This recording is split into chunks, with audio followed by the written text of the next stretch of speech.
Hey guys, it's me, Melly, and as always, welcome back. Today we're going to be basically talking about books, because I haven't been crocheting that much.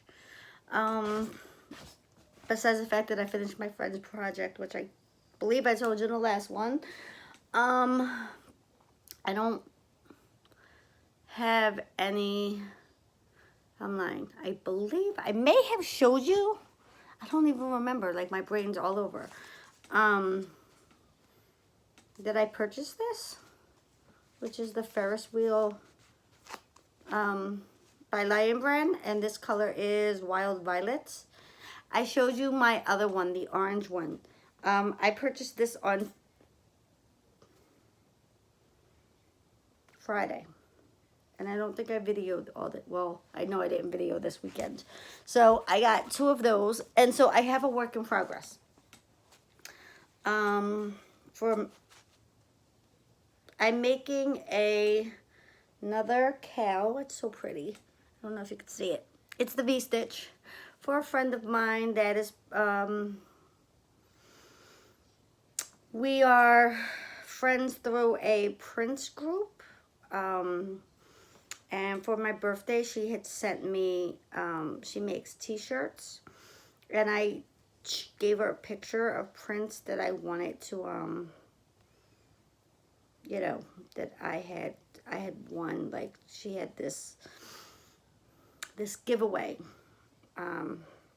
this questionnaire on her own personal page.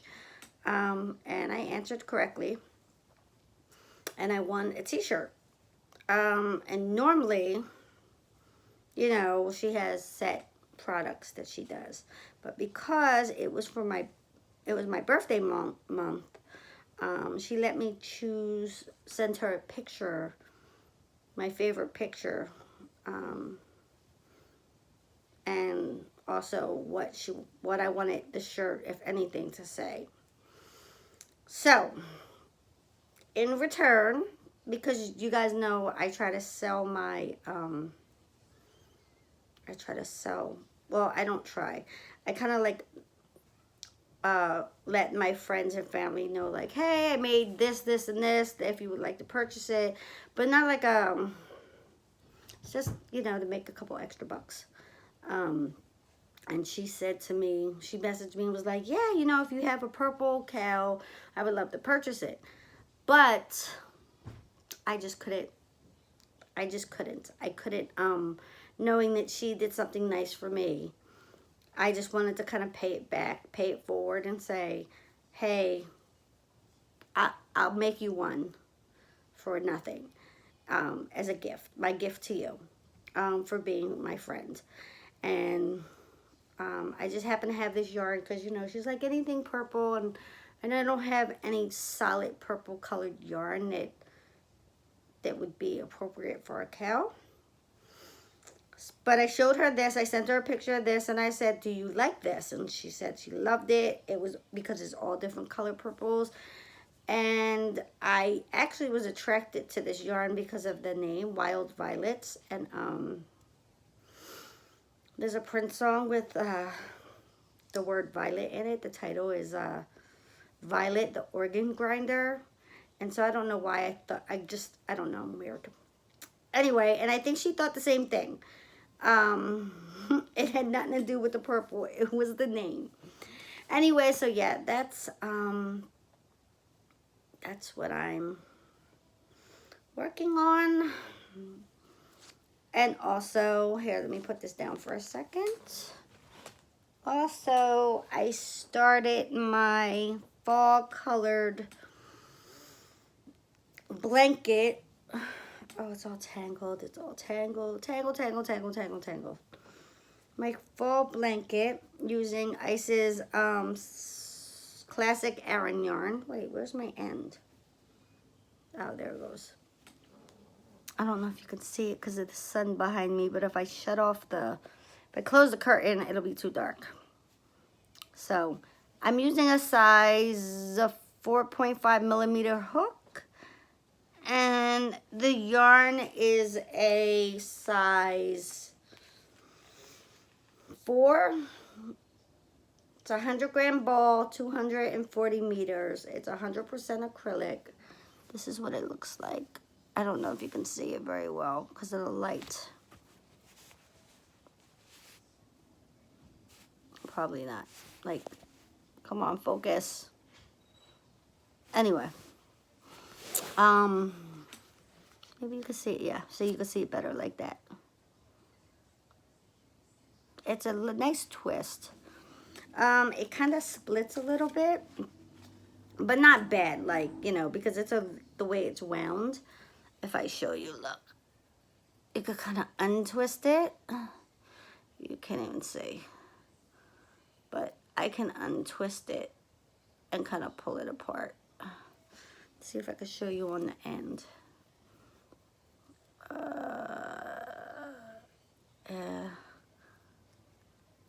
Well, I'm not going to do it because it'll ruin the blanket, but it's the way it's twisted. If you're familiar with ice yarns, then you probably know. Anyway, I'm debating whether or not I should go up a hook size. I didn't want it too loose because it's supposed to be fall. You know, I want it a little bit warm, and it's kind of squishy. And I don't think it would be as squishy if I went up a hook size.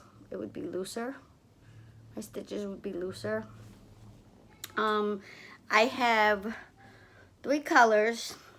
I have this golden color, this red color, and then it's like a beige color, which I don't think I may not use. I don't know, but I'm trying to see how many rows I can get with one color. So far I have 1, 2, 3, 4, 5, 6, 7 rows. And if I'm going to use, it depends on how I'm going to lay it on my bed. Like, I made it wide enough that it can go across my bed, side to side. But it's also long enough that it can go from the end of my bed on one end to the top of my bed on the other. So, you know, I haven't decided, depending on how far I get with one ball of yarn, will depend on which way I put it on my bed. If I just use it lengthwise, top to bottom, and then my rows go across my bed in that way and make it wider, use it wide. Or if I use it wide across my bed and use the way it's crocheting up to the top of my bed. Does that make sense?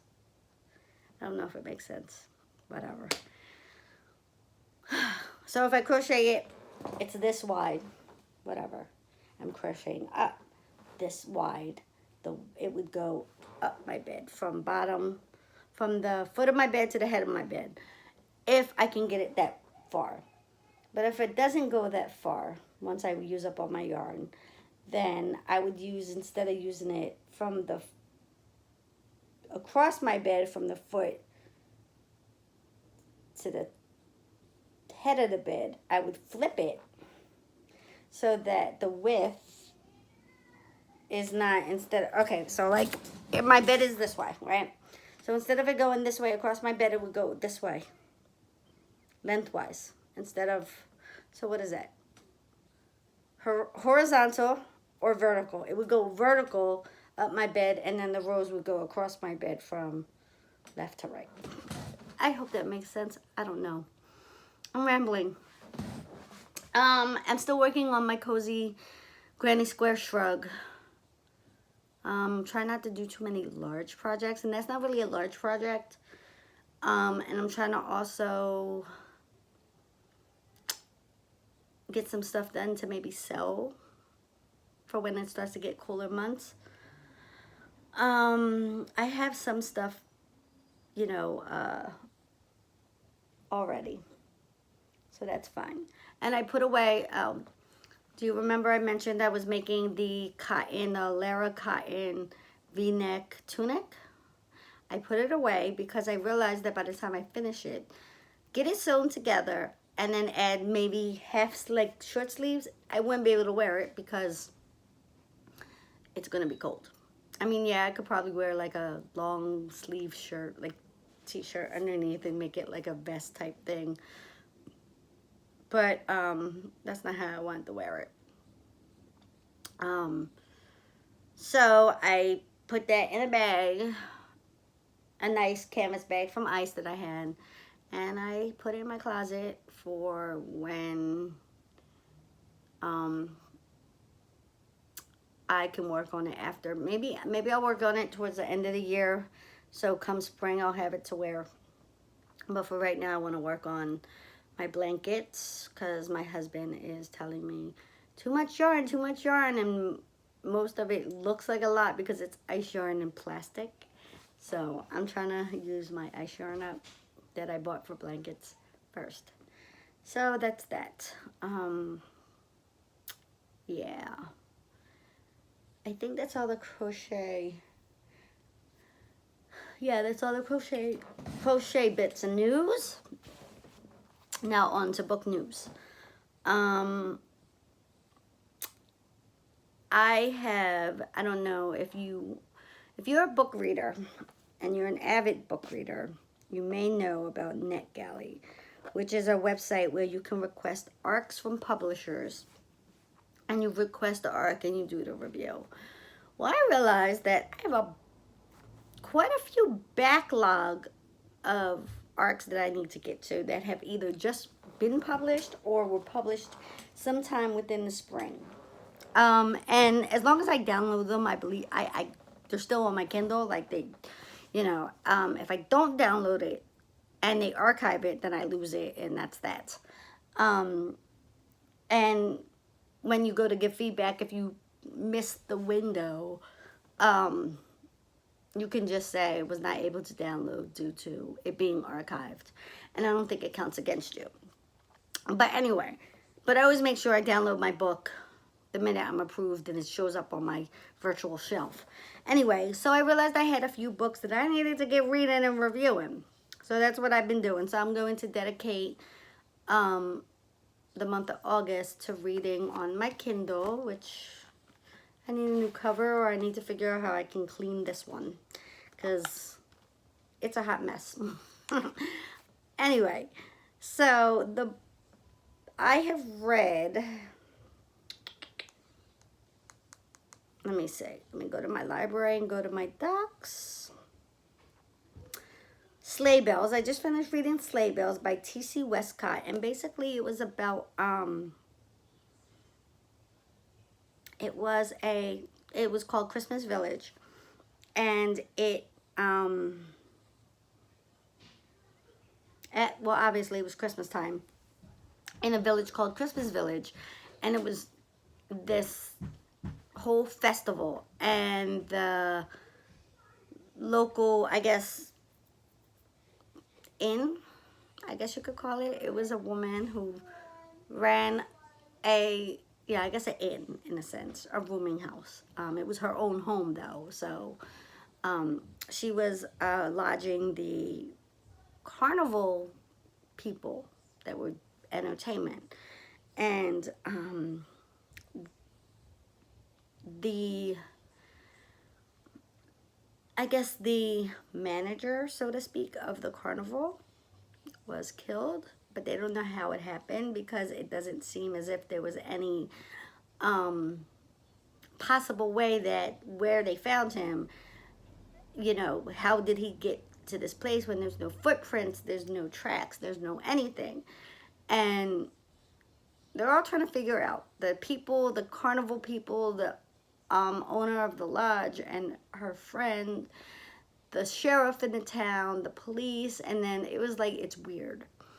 And just when they think they know who it is, somebody else gets killed. And it's like this whole thing again, like, well, how did this happen? Because the clues are throwing everything off. And I really like the book because the fact that, yes, it's a cozy mystery. And yes, it's Christmas time, which I actually requested it around, like, in December.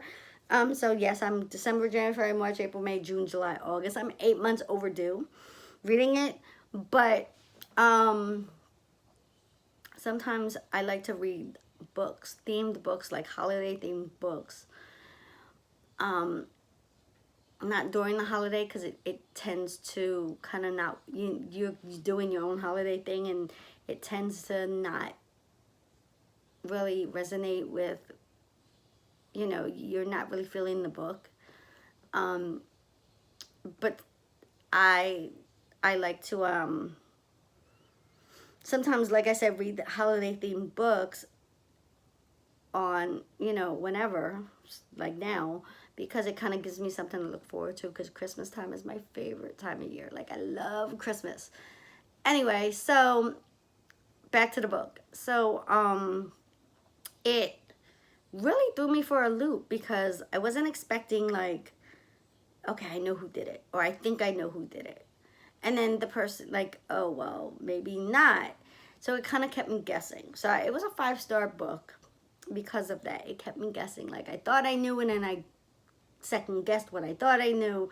And then you're trying to figure out, like, how did this murder or crime take place when there's no clues, there's no evidence, there's no nothing. Like, there's in the village, there's these legends of, like, this bird. It's like a mythical creature, and they think that the mythical creature, like, that maybe this creature is real, but it's not like a fantasy type book. It's just like this small village, and they have, how small villages, they have their legends and things to kind of, I guess you could say, kind of scare the kids sometimes.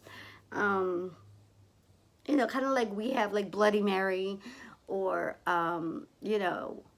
things like that, where it's just to scare the kids, like, Anyway, so that's that book, and I really enjoyed it. And then I read, oh my God, what did I read? I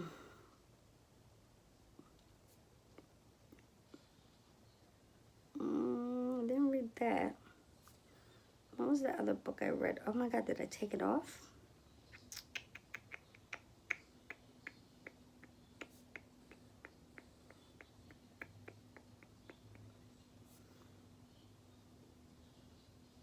I can't find it.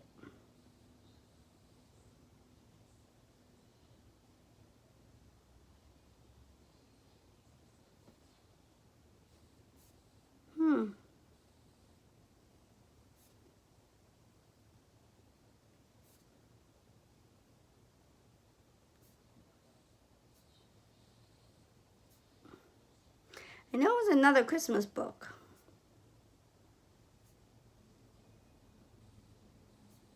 No, that's what I'm reading right now, another Christmas book. But I can't remember what I read. Hold on, let me see if I go all.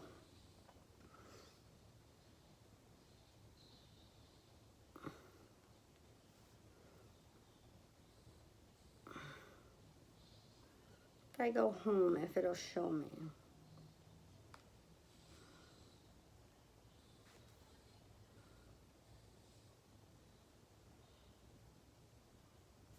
It's kind of odd. Okay, I'm reading that. That's odd. The Lady in the Cellar, that's what it was.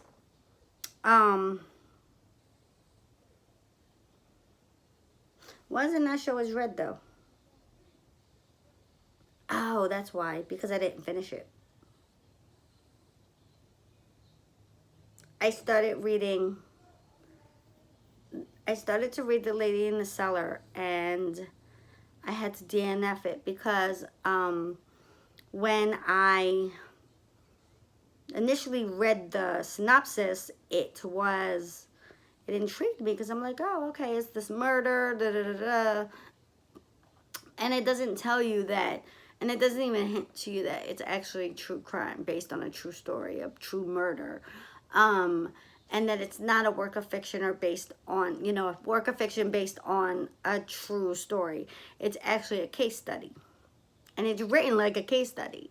It's written like the events are happening, and then it goes back and forth between the events that happen, and then, like, the news articles and stuff, like, this is what the newspaper said, and this is what went on during this time, and during this year or whatever the case is, that could have been, you know, crime-wise, and I didn't know. I guess maybe I didn't pay attention, but I was not the only one who was misled. Because I went on Amazon and I said, okay, let me look up this book and let me look up the reviews. And so I did. And I also went on Goodreads and did the same thing. And quite a few people said they were misled by the synopsis, thinking it was a work of fiction based on true, you know, a true story or a true murder. And that wasn't the case. Like, they didn't let you know, like, it's like, oh, the lady in the cellar. Okay, well, you know, whatever. It didn't even hint. It was just like, if you love true crime, you'll like this book. Well, that doesn't tell me anything except that it's based off something true. It's not a case study. It's not. It was kind of like, I had the same thing when I read the something of Mr. Winchester, where it was it was a case study, and it was a good book. And it was during Victorian times, I think, in London. There was a little girl that was murdered, and they had to figure out how and why without, you know, or who. And so it was similar to that in that sense. But that's what I've read recently. I said I was reading The Lightning Thief, but I kind of put that to the side because, like I said, in August, I want to focus on my arcs from NetGalley. So right now I'm reading, what am I reading right now? Right now I'm reading 12 Days of Christmas, and I'm 75% finished. And it's about this group of women who live in this senior community within this town, or within this community. There's a senior community, like a gated community within the town. And it's Christmas time, and they volunteered, like, the Homes and Gardens Club or whatever. They do like the 12 best houses tour at Christmas time. And this one lady, this older woman, volunteered before she actually was leaving her house to go to a senior assisted living facility, I guess you could say. And this group of women were volunteered to help decorate her house and kind of go. So they go to this older woman's house, and they're like, okay, let's go searching. You know, she's like, oh, Christmas decorations and stuff like that. So they, you know, go around the house looking to see what needs to be done, how they could decorate, and so on. And they go to outside to assess the outside of the house, and one of the ladies finds a root cellar with the padlock. They're like, oh, well, maybe it's down there. And, like, she goes to pull and the door breaks, and she goes down, and, like, there's nothing down there, but they see this box, and they go to the box and they discover a skeleton. And then, like, you know, now they gotta figure out, you know, who it is. Did this old lady do it? She has no clue about it, but then they think it's her husband, and, like, she's like, but my husband ran away years ago. And, you know, you could tell she's kind of innocent, but is she really? Or is it all an act? And they're trying to get, like, the sheriff, like, to figure it out. And these women are trying to, like, well, we need to get this house together because it's too late to not include this house because everything's been printed and information's gone out. And so, like, they're senior ladies who are nosy, but with good intentions. And I think it's a cute story so far. Yeah, so it's a cute story. It's definitely different from what I'm used to in a cozy. I I'm not sure how I'm gonna rate it yet because it just depends on. Now it's starting to get a little slow. You're like, okay, who did it? Like, come on now. Now it's kind of like dragging out just a bit, but hopefully I'll finish it and I'll let you guys know in my next video what I thought of it. Yeah, so I guess that's it. My next book that I'm going to read. So what's on my TBR? On my TBR, my next book that I'm going to read after I finish this one is going to be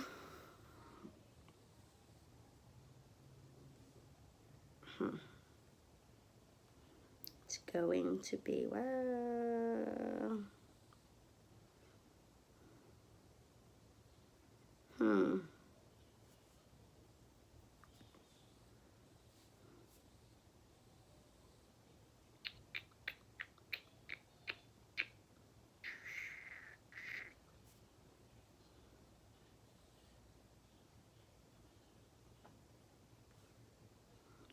this.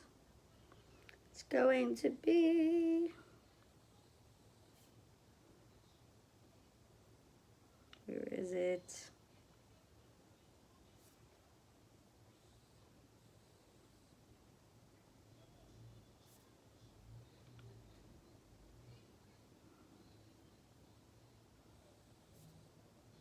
Where's my book? I have no clue. Anyway, it's going to be The Mansion by Ezekiel Boone. I actually read his first book called Skitter. Skitter? I think it was Skitter. It was with gigantic spiders. And I really, really, really liked it, but this is not part of it. Like, he did come out with, I believe, a second or third book in that series. But I was like, oh, okay, you know, let me see if I'll enjoy this. So we'll see. I mean, he's a really good, creepy horror story writer. But anyway, that's it for now. Let me, I'm rambling now. So let's stop rambling. So that's it for now, guys. Like I said, I hope you enjoyed this video. If you did, thumbs up, like it, share it, you know, tell all your friends. I know I'm not very, tech savvy, but I do enjoy just kind of like telling everybody, you know, here's what I'm doing, and sharing my love of crochet and love of books. If there's anything you want to see or anything you would like to know, just leave me a comment below. Let me know. Any books you think I may have read that you're interested in or that you think I should read, let me know. If you have any yarn related questions, let me know. If you have any crochet patterns you think I should try out, or stitches that I should try out and maybe show you guys, I would love to do that. Not like as a tutorial, but hey, try out this stitch, make a little swatch, and you know, was it an easy stitch to work with? Was it a hard stitch? What's the best crochet hook you think to use with this stitch? Stuff like that. Like I said, I don't do crochet tutorials, but I will do like, hey, try this out, and kind of give you a review on it if I can, as long as I can use what I have within my yarn stash, which for like a swatch or whatever, you can use whatever. Most of my yarn is size 4 anyway. So anyway, that's it for now, guys. I'll talk to you guys later. Have a good one. Bye.